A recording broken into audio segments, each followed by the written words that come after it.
அதிகாரம் 94 சூது. வேண்டற்க வென்றிடனும் சூதினை வென்றதும் தூண்டில் பொன்மீன் விழுங்கியற்று.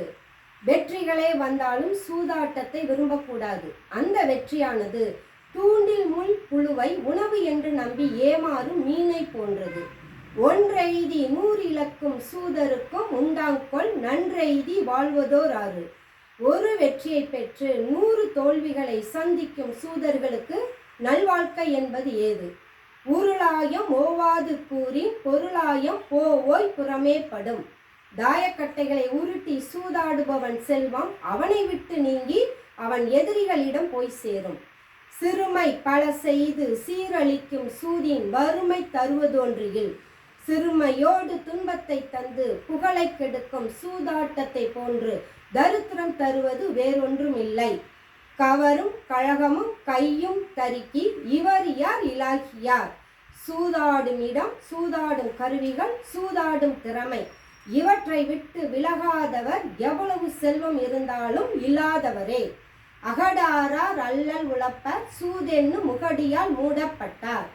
சூதாட்டம் என்ற மூதேவியிடம் அகப்பட்டு கொண்டவர்கள் தேவையானதை உண்ணவும் முடியாமல் துன்பப்படுவர். பழகிய செல்வமும் பண்பும் கெடுக்கும் கழகத்து காலை புகின்.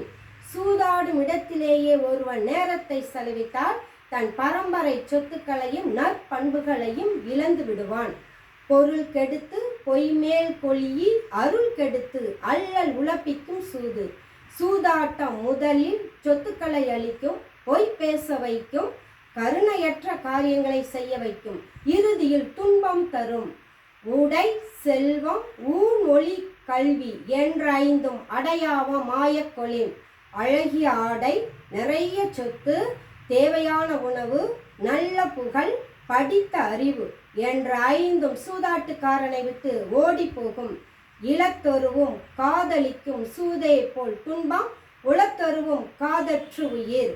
நோயின் தாக்கம் அதிகமானால் உயிர் மேல் ஆசை அதிகமாகும். அதே போல் தோற்க வெற்றி பெறும் ஆசையால் சூதாட விருப்பம் கூடும்.